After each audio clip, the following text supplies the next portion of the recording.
Et bien, bonjour à tous les amis, aujourd'hui on se retrouve enfin pour le début de notre nouvelle série où nous allons retaper ce jeune scooter, ce jeune Peugeot SV80.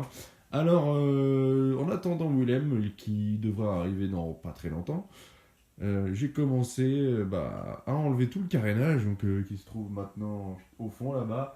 Donc vous avez certainement déjà dû voir dans la vidéo précédente que le scooter on l'a récupéré, mais déjà la selle était démontée, etc.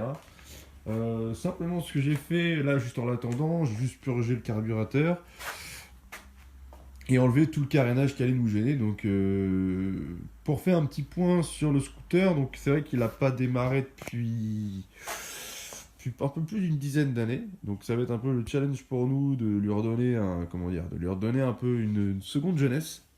Tout simplement. Donc voilà, en attendant William, j'ai fait ça et on se reprend du coup quand il arrive. À tout de suite. Les gens, alors ça y est, Willem est arrivé. Exactement. Je viens d'arriver avec la KTM, il faut qu'on fasse la vidange. Donc on va s'avidanger de la petite KTM, donc on va se faire ça aussi dans la journée.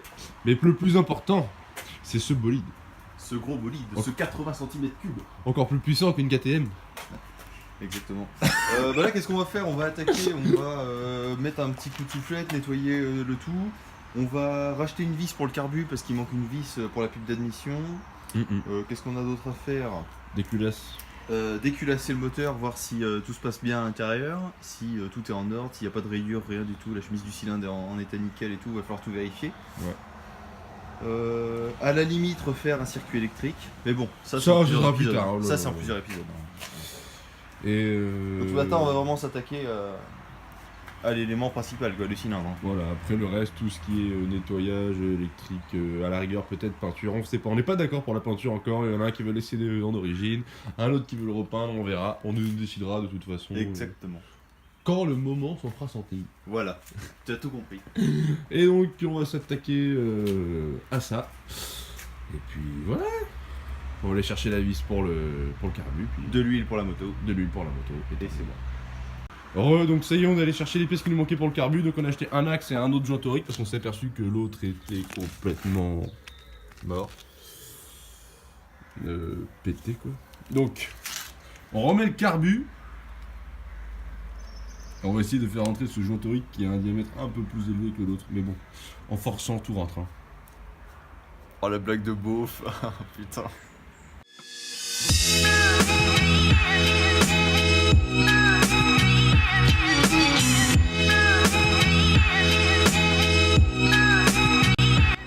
Quand le joint est beaucoup trop gros. Technique de gitan, on le fait fondre pour le faire rentrer dans le carbu. Un petit mot à dire sur cette mécanique de précision. Moi je trouve qu'on est des pros. On fait ça proprement, magnifiquement, et c'est que du bonheur.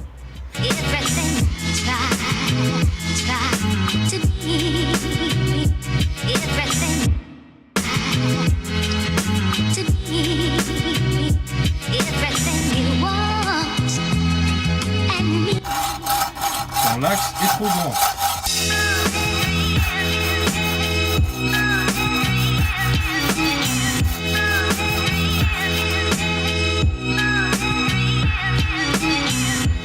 Bon alors la première galère de la journée, on vient de voir qu'en fait le pas de vis du Les carbu, pas de vis qui sont là et là, ils sont morts. surtout celui-ci. Surtout celui-ci là. En fait, On tout peut est voir lisse à l'intérieur, il n'y a tout plus lisse. de pas de vis. Du coup, soit on va tarauder, soit on va racheter un corps, juste la partie haute du corps. T'as un kit de taraudage toi? Non. Du coup, on va racheter un corps. Voilà, bon bah c'est parti. Voilà, Donc on va, maintenant on va s'occuper du moteur et puis le carbu on va le laisser un peu de côté et on s'en occupera. Exactement. Quand on aura les pièces. You gotta focus on what's real, man.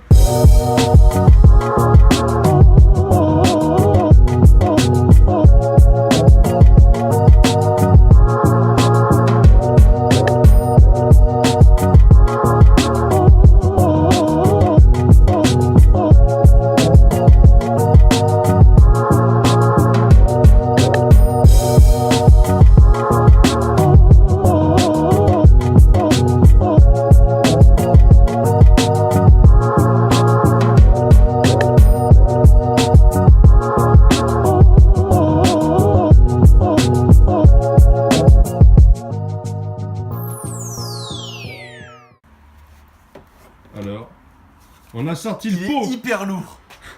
Tu veux voir? C'est un bloc d'acier, mec, le pot. Oh putain! T'imagines le poids que ça rajoute sur le scoot? Oh mon dieu, ouais. Viens, on roule sans pot. Non. Parfait.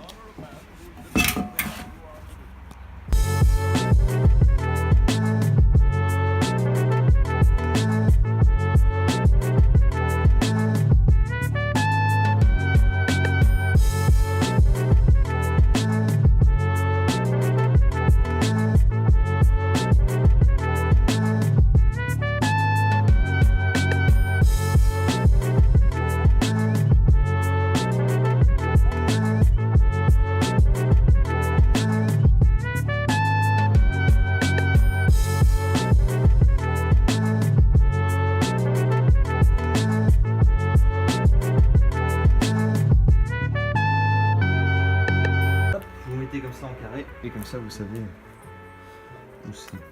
Voilà, donc là on déculasse. Hop. On fait attention au joint. Le joint qui va entre la culasse et le cylindre. On va devoir changer celui-là.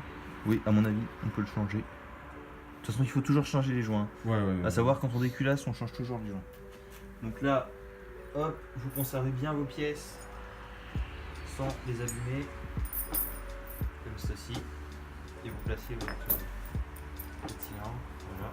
Le joint, s'il est vraiment pas abîmé, si vous l'avez fait récemment, vous pouvez le conserver, mais il vaut mieux l'enlever. Une fois que ça c'est fait, vous venez choper le cylindre.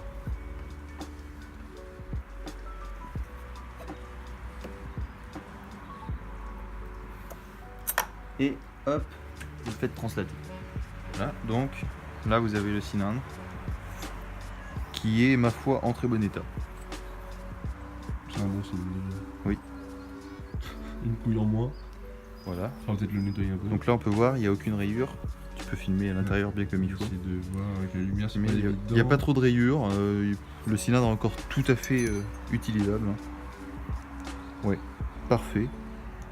Ça c'était ma plus grande préoccupation. Donc là pareil, attention, quand vous démontez le cylindre, le joint d'en base, ça se pourrit dès que vous l'enlevez normalement. Hein. Il est foutu. Donc ça c'est bon à changer. Hein, là, Ce jour-là, attends, je là- l'ai mal filmé, voilà. là vous êtes sûr, c'est bon à changer hein, quand il est comme ça. Voilà. Donc ensuite, vous conservez toujours bien vos pièces comme il faut. Cylindre, on le pose plutôt à l'envers pour pas abîmer la chemise. Et là, vous avez accès à votre piston. Et c'est ça aussi qu'il faut surtout vérifier. Donc on peut voir le piston, on passe un petit coup dessus, on regarde s'il est rayé, s'il y a des traces dessus, des traces d'amorce. Là, on peut voir une petite amorce. De l'autre côté, il n'y en a pas. On est plutôt bien. On pourra conserver le piston. On va regarder, hein, parce que là ça m'étonnerait. Avec ça, vaut mieux monter un piston neuf. Bon là, vu qu'il y a une toute petite amorce, je sais pas, on va voir. Ça dépend de quand on passe avec les doigts si on le sent vraiment ou pas. Mais il est plutôt pas mal. Il est plutôt pas mal. Pour l'âge du scooter. Voilà. On s'attendait à avoir des. Bien des contrôlé, merdes, bien contrôlé aussi quand vous démontez cylindre et piston. Vous chopez, vous kickez en fait, vous chopez votre piston comme ça. Vous kickez Tu veux un que je petit fasse coup. Non. Et là, vous montez la bielle au plus haut. Viens filmer. Vous montez la bielle au plus haut. Et vous devez avoir un jeu dans ce sens-là. Oula. Donc là, vous devez avoir un jeu dans ce sens-là de la bielle sur les côtés. Par contre, vous attrapez bien votre piston comme ça et vous contrôlez si vous avez un jeu dans ce sens-là. S'il y a un jeu dans ce sens-là, ça veut Vers dire le bas. que votre vilebrequin est mort, est foutu. Vous pouvez le changer. Donc vers le bas. Donc là, on n'en a pas. Vous contrôlez bien. Vous faites ça. Vous appuyez. Et là, on voit qu'on n'a pas de jeu, donc on est plutôt bon. Hop. Là, voilà. Tu places bien. Je montre. Hein. Tu places vas-y. bien le truc en haut et tu contrôles s'il y a du jeu de haut en bas. Attends. Là, on n'en a pas du tout, c'est impeccable. Hop là.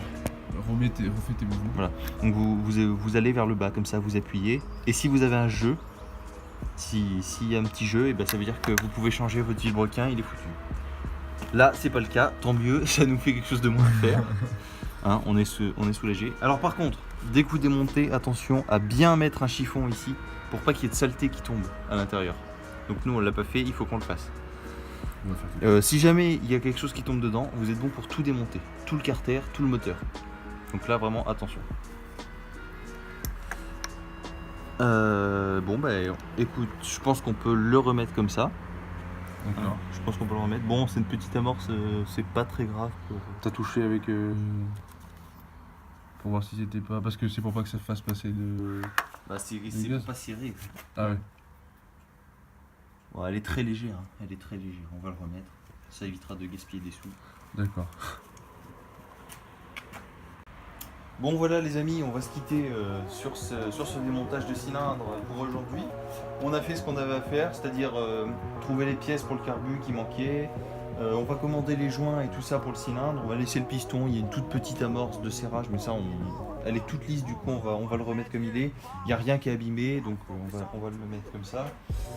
Quoi dire de plus, on va faire un nettoyage général un petit peu, parce que là c'est vrai qu'il est un peu sale, poussiéreux, tout ça. Et puis on se revoit pour l'épisode 2. Ciao. Ouais. N'hésitez pas à mettre un petit pouce bleu et à vous abonner à la chaîne pour suivre notre aventure de la rénovation de ce jeune Peugeot SV. Allez les gars, bisous. Comme vous pouvez voir, le chargement du bestiau